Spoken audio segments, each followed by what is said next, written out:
Okay, wrestling fans, you know what time it is. I'm Bob Flounders, joined as always by Jimmy Carlson here on PennLive's Wrestling Podcast. We're going with the Blue-White Takedown, kind of in the family of the Blue-White Breakdown, our football podcast about Penn State.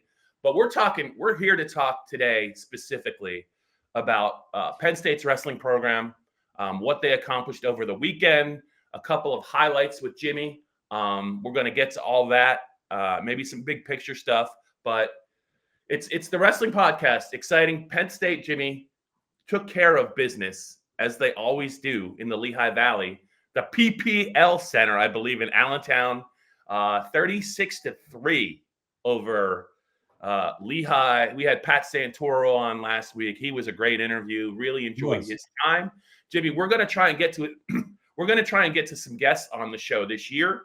We're always looking to cover not only Penn State wrestling, but Pennsylvania wrestling in general. There's a lot of great wrestlers all over the country from PA. We're going to get to those, but I wanted to just say, let's talk about what you witnessed in the Lehigh Valley over the weekend. Specifically, there was a feature match, Jimmy, Josh Barr and Michael Beard.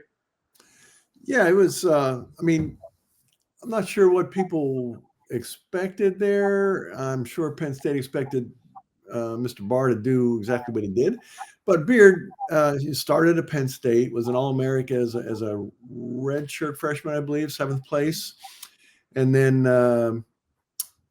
Max Dean came to town, and Beard decided he would transfer to Lehigh. Yeah. So, and he's done well there.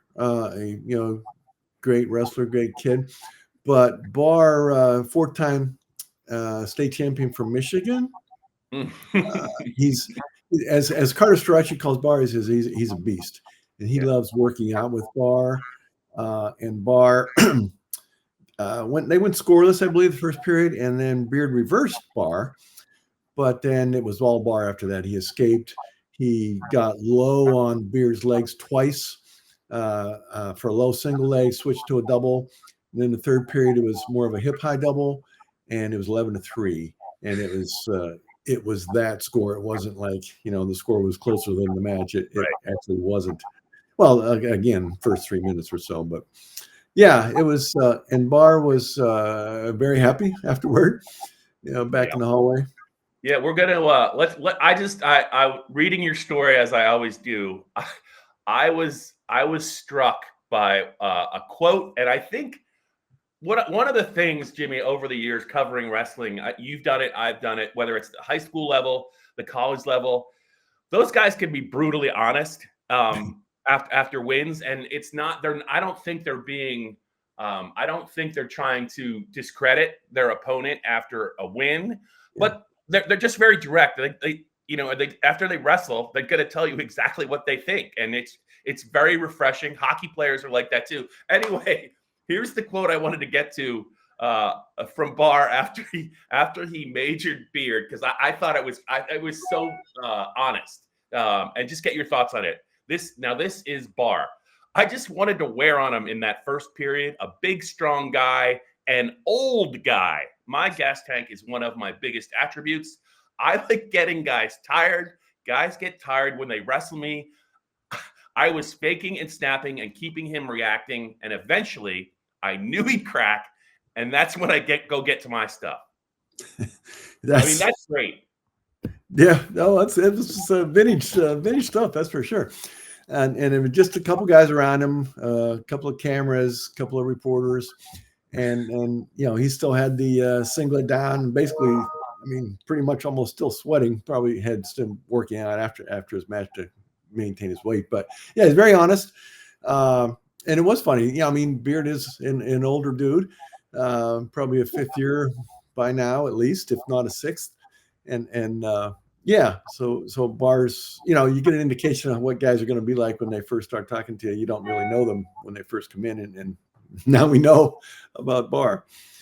He's going to be a go-to guy for quotes the rest of the season. I would love to get him on the podcast, because I think he would just be just as genuine. And it sounds like he just speaks his mind.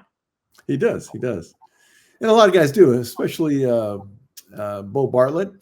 is another one. We had the opportunity to speak with him on Tuesday and outside the wrestling room. An old guy, right? He is an old guy, yeah. Yeah.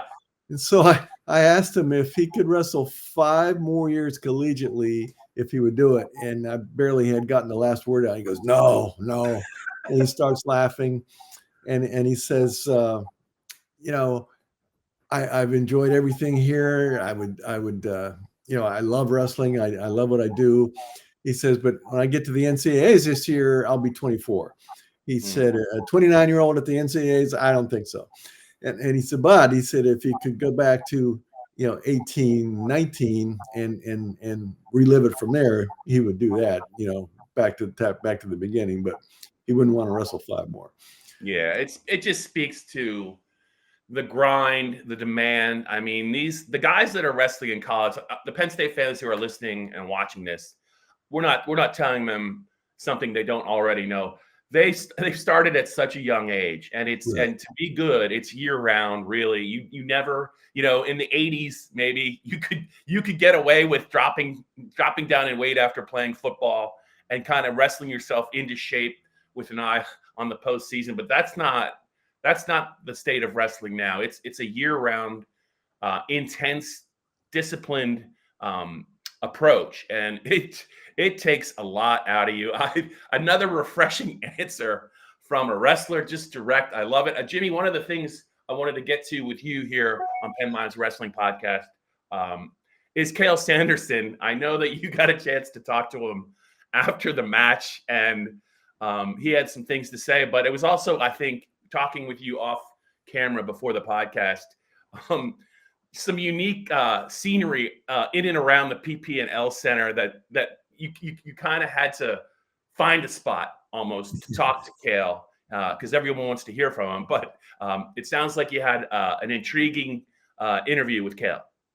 It was. Well, I was actually speaking with Barr when I sort of got pulled back into the hallway through the curtain by the locker room, and we ended up in this empty hallway, just me and Cael and probably about 10,000 teddy bears. I'm thinking the Philadelphia or Lehigh Valley Phantoms played the Hershey Bears the night before because I saw press releases in the press box and all from hockey, and they must have had a teddy bear toss like the Bears do. Mm-hmm. And so there's just huge crates of bears, lining this hallway, and I thought it was funny, but I asked Cael. Well, first of all, almost getting back here to you were saying about the sport of wrestling. Cael has said forever, and Cody yesterday said the same thing. When these guys come in now, they're ready to go. Yeah, it used to be a transition, and some guys still need a transition process. It all depends on the person. But you get these guys who, like Lilledahl, who've been on the world stage, guys who have the 4 titles from the various states and all. They wrestle Super 32 and they wrestle at Fargo and they wrestle Ironman. They're ready to roll. So it's interesting in that. And Cael said that for quite some time now. But Sunday, I asked him. He was very pleased with Barr as well, and he and Cody both said Barr stuck to their game plan and he executed it very well, and that was satisfying. But I asked Cael about the atmosphere, and he said he thought it was a good atmosphere, but he said it was quiet and it reminded him of Rec Hall. And last year he sort of went off on the Rec Hall crowd that it just thought a little bit too quiet in there, and they actually started playing music during matches. It's like this, it's not dentist chair music, a little more upbeat than that. But I think they had discovered it out at Oregon State last year, and Oregon State played some music during the matches, so they started doing it at Rec Hall. But he said the only way to explain it, he thinks, is that they're here. Fans are here to watch high quality wrestling, and they appreciate it and they watch it. And he said the Lehigh mascot, the Mountain Hawk, he said, I was watching him and he was flexing, and he said he was trying to get the crowd to flex back at him, and Cael said, I didn't see one person. He said, but he was trying his best to get the crowd into it. But he said, it's something that he has to think about as a wrestling coach as to how do you make it a little bit more better atmosphere. And but he says he doesn't think people are coming just to have a good time. They're coming to watch wrestling, so they want to somehow balance that. Yeah, no, that's a fair point. And I have to say the only people that should have been flexing in the Lehigh Valley at the PPL Center was Cael and his wrestlers, because that was a demolition. A really great start. At least one more thing to get to regarding Penn State and Lehigh. Luke Lilledahl, his match. You had said, I think he won 4-1. Talented kid. And I think after the match, he said he kind of acknowledged that it maybe wasn't his finest performance, but there's room to grow, right? He did, yeah. And again, these guys are polished. They know what's going on, and they have a feel. I think Sheldon Seymour a little bit bigger than Lilledahl, a little stockier, and so he was careful. He was measured in what he was doing, but Seymour got off a shot there. It was 1-1, and Lilledahl just basically he countered that. He had his baseline defense. He countered it, turned right in, and got right onto Seymour's legs low. Took it down with 14 seconds left, and that was the winner. And he wasn't like he was never really in a threat to have been taken down. There just wasn't a lot of offense throughout, and that was, you could say that for the first 5 bouts, except for 149 where Shane Van Ness was very dominant. But the other 4 wasn't a lot of action, and Santoro said that as well on post match. Yeah, and I think I don't want to say to be expected, but there are matches when they're two pretty even kids and somebody gets the advantage, and you're not necessarily trying to open up, you're not trying to stall. But defense sometimes becomes paramount when you're trying to hold off a really, really talented kid.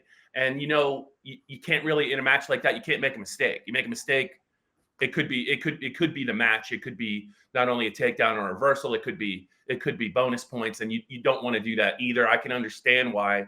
If those two wrestled, if Luke wrestled that kid a couple of times, the scores could be wildly different if he decided to open up. But sometimes in a tense match, you're going to be a little cautious. I think it's probably the smart way. It's probably what Cael wants. So it'll be interesting to see.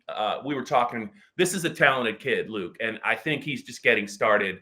And I would imagine there's going to be some matches that he's very, very, very impressive. But to win against that kid 4-1, and for him to acknowledge that, hey, I did what I had to do. I think you kind of understand what he was talking about. Yeah, and to your point, I think I do think people get spoiled, especially Penn State fans who are used to 3 straight titles, 11 of the last 13. So every match should be a runaway, and they're not going to be, just not going to happen. So. And even the following bout with Braden Davis and Ryan Crookham from Lehigh, who was ranked number 1, Crookham got a first period takedown, and that was it. Davis applied some pressure. He got a couple stall calls against Crookham, but he couldn't penetrate and taking him down to take Crookham down either. So he lost 4-2, and that was a thing where Cody said yesterday that he knows what was going on there. He knows he has technical things he needs to work on, and he'd like to get another shot at him down the line, and the only shot there would be at the National. So, you see how that would unfold in Philadelphia in March. It's PennLive's wrestling podcast, the Blue White Takedown. That's what we're going to call it, related to the Blue White Breakdown, the football podcast, but different, totally different. Bob Flounders here with Jim Carlson. We're kind of just putting a bow on Penn State's Lehigh match. But, Jimmy, a couple things just to get to here before we wrap up this episode. First of all, just a big picture look at Penn State moving forward. I believe they have Wyoming this weekend, a couple other things going on in December. It is the holiday season. Boy, how'd you like to be, Jimmy? How tough is it to be a wrestler in December when everyone everyone around you is just, celebrating and eating and football's on and desserts are flying around, and you got to maintain your weight. I'm sure they're used to it. It cannot be easy, but just real quick, go through kind of what Penn State. Well, we didn't see that coming. Don't worry, it's not me. But a little spontaneity here on the podcast. Just go through what Penn State's going to be doing, maybe the next couple weeks. Well, they have Lehigh on Sunday, as we said, first time, or Wyoming on Sunday, as we said, they first time they've ever wrestled Wyoming, and we'll get into that in a second. The following weekend, they have the collegiate journeyman duels in Nashville. It's at a high school, actually, about 15 miles southwest of Nashville, where they will face Binghamton, Little Rock, and Missouri. We can get into that next week, but there'll be some interesting bouts there. You mentioned over Christmas, and they are in Thanksgiving. Cael always gets some time off over the holidays, and he trusts them to come back. Certainly going to be a few pounds over. It was interesting. A couple of weeks ago on Flow, Jason Nolf was quoted. He was a 3-time national champ for Penn State a few years ago. He was quoted at one time he came back from a holiday and he was 25 pounds over. He wrestled 157. So figure that out, 182 pounds when he gets back in. It probably didn't sit well. I can just imagine the look on Cael's face when he saw the weight, but that is incredible. That's an incredible amount of eating and whatever else he was doing. It is, but he also, he likes to give them time off with their families. So I don't know the exact schedule yet, but they'll probably leave Nashville next Sunday. And if they don't come back here, some of the guys might just fly directly home. There's guys from Lilledahl, for example, is from Missouri. Messenbrick's from Wisconsin. They're all over the place, really. So he likes to give them time, and then they gather back, late Christmas week and start it up all again. Yeah. So this was Jason Nolf who was at 182 and he was wrestling at 157, right? Yes. Jason, if by any chance you are at some point going to listen to this or watch this podcast, I just want to say kudos on the weight gain, because that's impressive. I will try and replicate that on Christmas Eve and Christmas Day. I'm pretty sure I could do. I don't know if I could gain 25 pounds, but that's a great story, by the way. And I'm sure that there are stories like that throughout collegiate wrestling, especially because they're so disciplined in their weight. And once the seal cracks and something starts to taste good, it might be hard to shut it down. So that's a good story. Jimmy, maybe just one more thing. I was going to say before you get, just from my end, anything else? You said there was an availability this week. Anything? You talked about Beau Bartlett. Was there anything else that struck your fancy? Well, I think, Cody, as I said, Cael Sanderson was out yesterday because Cael had some sort of meeting. And I asked him about the first 5 ways as compared to the second 5, because Penn State's final 5 are, as you know, very powerful, always on the offensive. Yeah. And the first 5 this week, as opposed to, like I said, Van Ness, just more measured. But again, and as I said, and Cody said yesterday, it all depends on the matchup. You're not going to have the outburst with Lilledahl and Seymour and Crookham and Davis because of their talent. That's just not the way it's going to be. But he said they do want to score more points in the lower weights. There are some technical things they want to work on. And he says, as they get into the Big Ten schedule and as they've done throughout the years, that usually ends up happening by the NCAAs. And that's a tough point to argue with, because it's exactly what happens. Yeah. And they get into the Big Tens, the NCAAs, and they live on bonus points. It's just been their shtick, as it was. And that, you can expect, I would think, Penn State to do that again this season. Those lightweights will be a little more crisp as they move along. Yeah. So we got Penn State, Wyoming this weekend. I'm sure you're looking forward to that. I don't know how competitive it is, but I think one of the great things about covering Penn State wrestling and Cael Sanderson's program is I get the sense that those wrestlers and that coaching staff always finds a way to challenge themselves, and even in a match where they're probably going to win very, very easily, you don't really let your foot off the gas, I think, when Cael Sanderson and his coaching staff are watching, because there's always room for improvement, and they're always looking at the big picture, the end of the season. So I think you'll probably see some things against Wyoming that we're going to be talking about and relishing that opportunity. Right. And well, number one, it's as a reminder to fans, it's 1 o'clock Sunday at the Bryce Jordan Center, not Red Call, because Penn State is hosting a women's volleyball NCAA regional at Red Call on Friday and Sunday. So they quickly moved it to the Jordan Center and probably put a few more tickets on sale. There'd be a walk-up crowd now would be available. I don't know if they're having all the upper bowl open, if any of it, but I'm not sure. But Bob, I don't think the Wyoming match will be ultra competitive. Yeah, they are 2-2. The big match people would want to see, and Cody included, would be Lilledahl against Jor Volk.